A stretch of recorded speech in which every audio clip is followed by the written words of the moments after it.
그리스도인이란 제목으로 말씀 전하기 원합니다. 알렉산드리아의 교부 클레멘스는 스트로마타라는 이 글에서 당시 그리스도인들을 제3의 족속이다라고 부르고 있습니다. 이 말은 당시 그리스도인들이 유대인들이나 이방인들과는 전혀 다른 새로운 삶의 방식을 사는 족속이었다는 것을 가리키고 있다는 것이죠. 초대 교회의 그리스도인들은 숫자상으로는 소수에 불과했습니다. 그렇지만 그 소수에 불과한 그리스도인들이 그들이 살고 있는 이교도 지역에 많은 이 영향을 미침으로 말미암아 결국 그 세계를 복음으로 정복하였던 것을 볼 수가 있다는 것이죠. 그렇다면 이 소수인 그리스도인이 이 복음으로서 이 다수를 정복할 수 있었던 그 비결이 무엇인가? 그것은 비록 그들이 숫자상으로는 소수였지만 그리스도인다운 삶을 살았기 때문인 것이죠. 오늘날 교회가 그 어려운 그 지경에 처한 이유가 무엇이겠습니까? 교회가 이 거룩성을 상실하였기 때문입니다. 그리스도인다운 그러한 삶을, 즉 이 구별된 삶을 살아가지 못하기 때문에 교회가 현재 여러 어려움을 겪고 있는 것을 볼 수가 있다는 것이죠. 그렇다면 이 그리스도인이란 어떤 사람을 의미하고 있는가? 오늘 본문을 통해서 바울은 세 가지 용어로 우리들에게 가르치고 있습니다. 첫째는 그리스도인은 성도라는 것입니다. 1절 말씀해 보시면 그리스도 예수의 사도된 바울은 에베소에 있는 성도들에게라고 말씀하고 있습니다. 신약에서 이 성도라는 이 말의 의미는 세상으로부터 구별된 사람이라는 그러한 의미를 지니고 있습니다. 갈라디아서 1장 4절 말씀해 보시면 이 악한 세대에서 우리를 건지셨다라고 말씀하고 있습니다.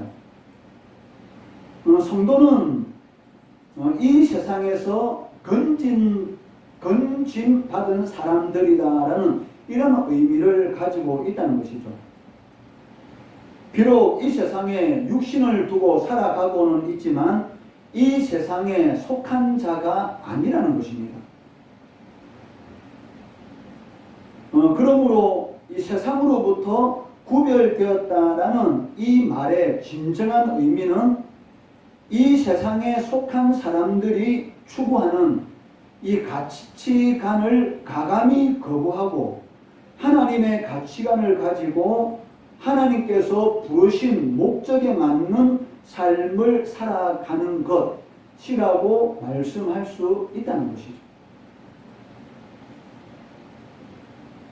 그렇기 때문에 성도라고 한다면 이 세상 사람들이 살아가는 그러한 방식으로 살아가면 안 된다는 것이죠. 그렇기 때문에 바울 사도는 빌립보서 3장 20절 말씀에서 그러나 우리의 시민권은 하늘에 있는지라 거기로부터 구원하는 자 곧 주 예수 그리스도를 기다리노니라고 말씀하고 있습니다. 그러니까 여러분들의 시민권은 하늘에 있기 때문에 하늘의 이 가치관, 즉 하늘의 방법대로 이 세상을 살아가야 하는 것이지 하늘의 시민권을 가지고 있으면서도 불구하고 땅의 가치관을 쫓아서 살아가면은 안 된다는 것이죠. 이런 의미가 바로 성도라는 그 말의 의미라는 것을 알 수가 있다는 것입니다. 둘째는 이 그리스도인을 그리스도 예수 안에 있는 자다라고 말하고 있습니다. 1절 하반절 말씀해 보시면 에베소에 있는 성도들과 그리스도 예수 안에 있는 신실한 자들에게 편지하노니라고 말씀합니다. 그리스도인은 그리스도를 믿는 사람일 뿐만이 아니라 그리스도 안에 있는 사람이다라고 말씀하고 있다는 것이죠. 이 말의 의미는 그리스도와 연합되었다라는 그런 의미를 가지고 있습니다. 이 그리스도와의 연합에 대해서 가장 잘 표현하고 있는 말씀이 로마서 6장의 말씀인데, 로마서 6장에 보시면 그리스도께서 십자가에 못 박히실 때 우리도 그와 함께 십자가에 못 박혔고, 그리스도가 죽으실 때 우리도 죽었고, 그리스도가 장사 지낸 바 되었을 때에 우리도 그와 함께 장사 지낸 바 되었으며, 그리스도가 부활하실 때에 우리도 그와 함께 부활하였다라고 말씀하고 있다는 것이죠. 그러니까 이것이 바로 그리스도 안에 있는 삶, 즉 연합이고 하나됨이다라고 말씀하고 있습니다. 로마서 6장 5절 말씀해 보시면 만일 우리가 그의 죽으심과 같은 모양으로 연합한 자가 되었으면 또한 그의 부활과 같은 모양으로 연합한 자가 되리라 라고 말씀하고 있다는 것이죠. 그리스도는 교회의 머리이십니다. 그리고 우리들은 그 몸의 이 지체이기 때문에 그리스도와 이 성도와의 이 관계를 한마디로 표현한다면 유기적인 연합의 관계다라고 말을 할 수가 있습니다. 여기서 유기적인 연합이다라는 이 말은 뗄래야 뗄 수 없는 관계, 만약에 떨어지면은 죽을 수 없는 그러한 관계라는 그러한 의미를 가지고 있다는 것이죠. 그렇기 때문에 여러분들이 그리스도인으로서 즉 하나님의 기업을 누리기 위해서는 오직 그리스도 안에 있을 때만이 가능하다는 것이죠. 그러니까 하나님의 백성으로서 하나님의 상속자로서 하나님의 유업을 누릴 수 있는 그러한 권리가 우리들에게는 주어져 있습니다. 그런데 이러한 모든 권리를 누릴 수 있는 그 길은 무엇이냐면 예수 그리스도 안에 있을 때만이 가능하다는 것이죠. 이를 주님께서는 요한복음 15장 5절에서 이렇게 말씀하고 계십니다. 나는 포도나무요 너희는 가지라. 그가 내 안에 내가 그 안에 거하면 사람이 열매를 많이 맺나니 나를 떠나서는 너희가 아무것도 할 수 없습니다 라고 말씀하고 있다는 것이죠. 이 가지가 나무에서 잘려 나오게 되면 열매를 맺을 수 없는 것은 당연한 것입니다. 이 가지가 열매를 맺기 위해서는 어떻게 됩니까? 당연히 나무에 붙어 있어야 한다는 것이죠. 이 아름다운 그 꽃을 가지고 이 꽃꽂이를 하지 않습니까? 그 강대상에 이 아름다운 꽃으로 꽃꽂이를 해서 이 치장을 하면 상당히 이 아름답죠. 그리고 이 예배당 안에 이 꽃의 향기가 꽉 차 있는 것을 느끼게 됩니다. 얼마나 이 복이 좋은지 몰라요. 그런데 이 꽃꽂이한 이 꽃은 살아있는 꽃입니까? 죽어있는 꽃입니까? 살아있으나 실질적으로는 죽은 꽃이죠. 왜? 이미 잘려 나온 상태에 있었기 때문에 그 순간은 살아있는 것처럼 보이지만 실질적으로는 양분을 전혀 공급받지 못하는 이 죽은 상태에 있다는 것이죠. 그리스도인들도 마찬가지입니다. 그리스도 안에 있을 때만이 우리가 생명을 누릴 수가 있고 열매를 맺을 수가 있는 것이지, 만약에 그리스도를 떠난 삶을 통해서는 하나님이 기뻐하는 그런 열매를 절대로 맺을 수가 없다는 것입니다. 그렇기 때문에 나를 떠나서는 너희가 아무것도 할 수 없다라고 주님께서 말씀하고 있다는 것이죠. 여기에서 나를 떠나서는 이라는 이 말의 의미가 무엇일까요? 하나님의 말씀에 순종하는 삶을 살지 않고서는 그런 의미가 있는 것이죠. 그러니까 그리스도 안에 있다는 것은 하나님의 말씀을 따라 살아가는 사람을 의미하고 있는 것이죠. 그리스도 안에 있다고 하면서도 불구하고 하나님의 말씀에 순종하지 않는 삶을 살아간다? 그것은 그리스도 안에 있는 것이 아니라는 것입니다. 그렇기 때문에 그리스도 안에 있는 사람은 당연히 하나님의 말씀에 순종하는 사람이고, 그러한 사람들을 통해서 주님께서는 많은 열매를 맺겠다라고 말씀하고 있다는 것입니다. 셋째는 그리스도인을 신실한 자들이라고 말씀하고 있습니다.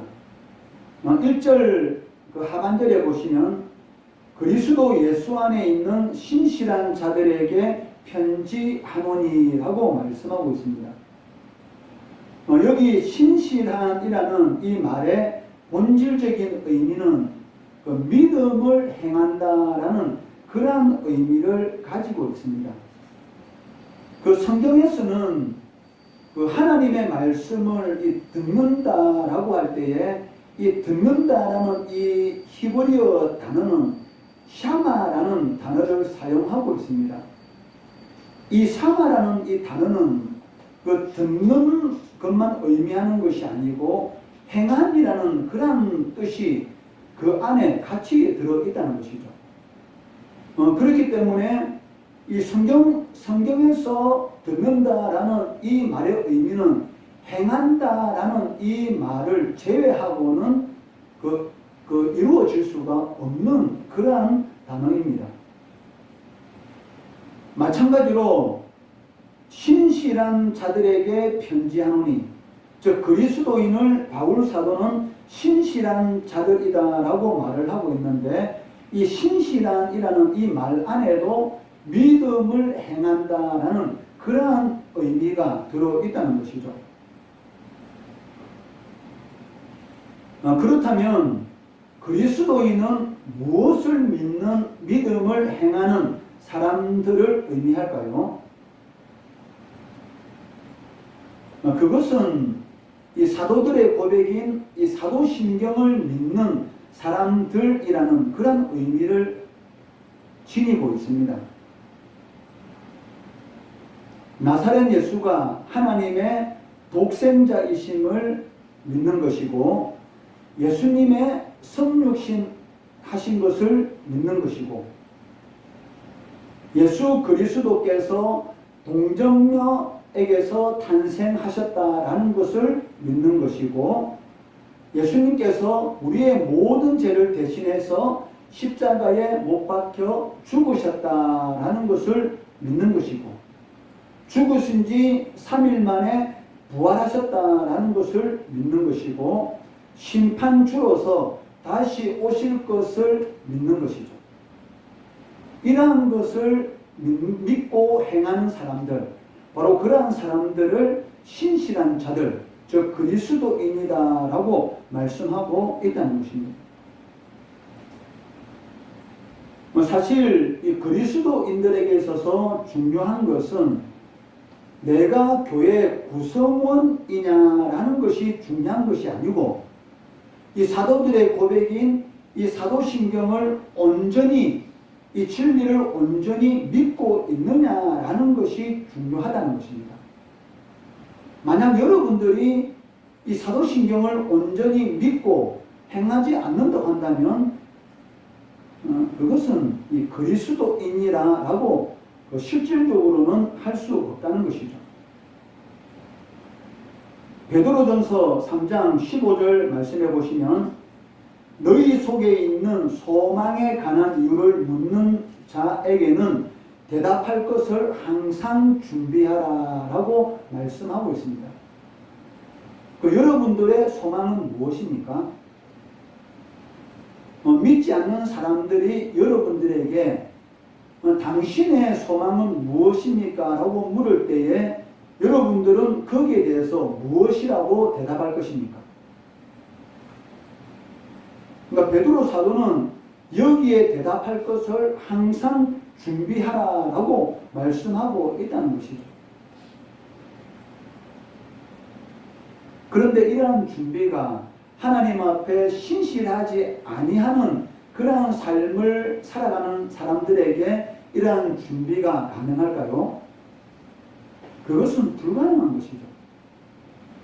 그 사도들의 고백을 믿지 않는 사람들이 과연 이 우리 속에 있는 소망에 관한 이유를 묻는 자에게 대답할 수 있는 말이 과연 있을까요? 그것도 불가능하다는 것이죠. 그렇기 때문에 바울 사도는 그리스도인들에 대해서 신실한 자들이다. 즉 사도들의 고백을 온전히 믿고 행하는 자들이다라고 말씀하고 있습니다.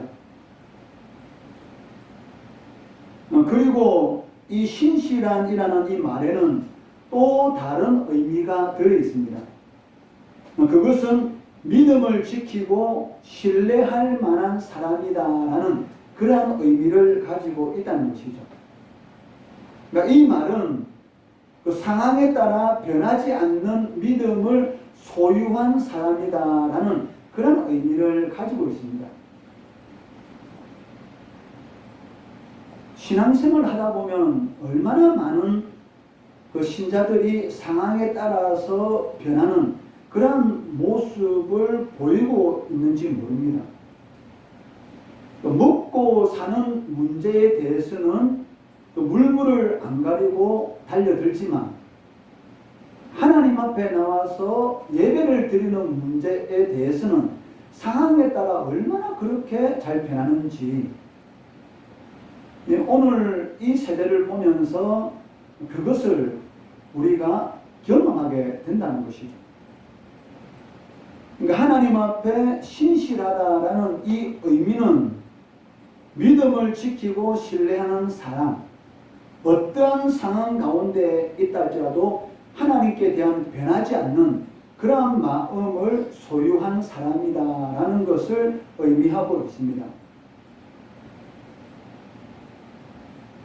초대교회의 많은 그리스도인들이 이 콜로세움 경기장에서 불에 타 죽든지 아니면 신앙을 지키다가 사자에게 찢겨 죽든지 아니면은 여러 고통과 환난 가운데서 병들어 죽는 그런 일들이 많이 있었습니다.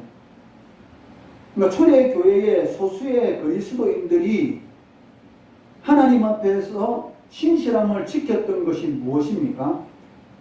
그 당시 많은 사람들이 가이사, 즉 로마 황제를 주로 고백하라라는 그런 명령을 받았습니다. 그런데 대부분의 그리스도인들은 가이사는 주라는 말을 거절하고 오직 예수 그리스도만이 주시라는 말을 고집하면서 죽어갔다는 것이죠. 이러한 믿음, 바로 이러한 신앙이 소수의 그리스도인들이 그 로마 제국을 정복하는 그러한 일이 일어나는 것을 보게 된다는 것이죠.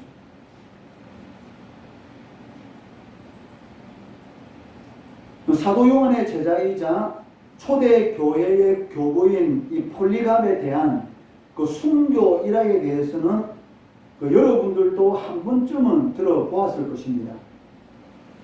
무장한 병사들에 의해 압송되어 처형장에 들어섰을 때 이 폴리갑의 명성과 이 고령을 생각한 지방 총독이 한 가지 제안을 하죠.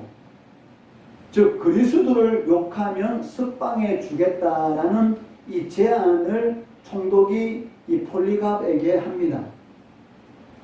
이 죽음을 벗어날 수 있는 이 절체절명의 순간에 폴리갑이 입을 여는데 이렇게 대답합니다. 86년 동안 나는 그분의 종이었습니다. 그동안 그분은 내게 아무 잘못도 하지 않았습니다. 그런데 어떻게 내가 나를 구원하신 왕을 모독할 수 있겠습니까? 라고 말하라는 명령 앞에서도 폴리갑은 결코 무릎을 굽히지 않았습니다. 이때 총독이 급박하는 것을 보게 됩니다. 맹수의 우리에 던져 넣을 것이다. 그리고 화형에 찰 것이다 라고 겁박하고 있습니다. 오늘날 교회의 가치는 이 환경과 비슷하지 않습니까? 예배를 드리게 되면 어떤 이런 불이익을 당하게 될 것이다 라는 이런 겁박하는 그러한 상황과 어쩌면 이 비슷한 그러한 모습을 우리가 보게 되는 것이죠. 마찬가지로 폴리갑에게도 맹수가 울거리는 우리에 던져 넣겠다, 화형으로 죽이겠다라고 이렇게 겁박하였던 것입니다. 이때 폴리갑은 이렇게 말합니다. 당신은 잠시 타다 소멸되는 불을 가지고 나를 위협하지만 그런데 당신은 악한 자들을 위하여 예비된 다가오는 심판과 영원한 처벌의 불을 알지 못하고 있습니다. 왜 지체하십니까? 당신이 원하는 대로 마음대로 행하십시오 라고 폴리갑은 담대하게 선언하는 것을 볼 수가 있다는 것이죠. 병사들이 폴리갑을 장작 더미 위에 기둥에 묶었을 때 폴리갑은 하늘을 우러러 하나님 앞에 기도합니다. 그리고 기도가 끝났을 때 사람들은 맹렬히 불타오르는 그 불꽃 속에서 기적을 보게 되는데 그것은 기둥에 묶인 폴리갑의 머리카락 한 올도 불에 상하지 않았던 것이죠. 오히려 활활 타오르는 그 불이 이 폴리갑의 주위를 마치 이 아치 형태로 폴리갑을 지켜주는 듯 보였고 초연장이 향기로운 냄새로 가득 차게 되었다는 것입니다. 이때 사형집행장이 이 폴리갑은 불로서는 도저히 처형할 수 없다라는 것을 알고 칼로 폴리갑을 난자해서 결국은 죽이게 됩니다. 이때 흐르는 이 폴리갑의 피가 맹렬히 타오르는 그 불길을 잠재웠다라고 전해지고 있습니다. 이 폴리갑뿐만이 아니죠. 폴리갑은 교부였기 때문에 순교 일화가 전해지만 이 평신도들, 무명의 많은 그리스도인들이 이 폴리갑처럼 그리스도에 대한 이런 신실함을 지키기 위해서 얼마나 많은 사람들이 그 순교의 죽음을 당했는지 모릅니다. 이러한 순교의 피가 흘러짐으로 말미암아 그 이방인 세계가 결국은 이 복음으로 정복되는 그런 일들이 일어나게 되었던 것이죠. 오늘날 우리의 모습은 어떻습니까? 저를 비롯해서 여러분들 경제적으로 불이익을 당한다고 하면 아니면 육신상의 어떤 불이익을 당한다고 할지라도 과연 주님 앞에 우리가 신실함을 지킬 수 있겠습니까? 가이사가 주가 아니다. 오직 예수 그리스도만이 주다라는 그러한 고백을 당당히 할 수 있겠습니까?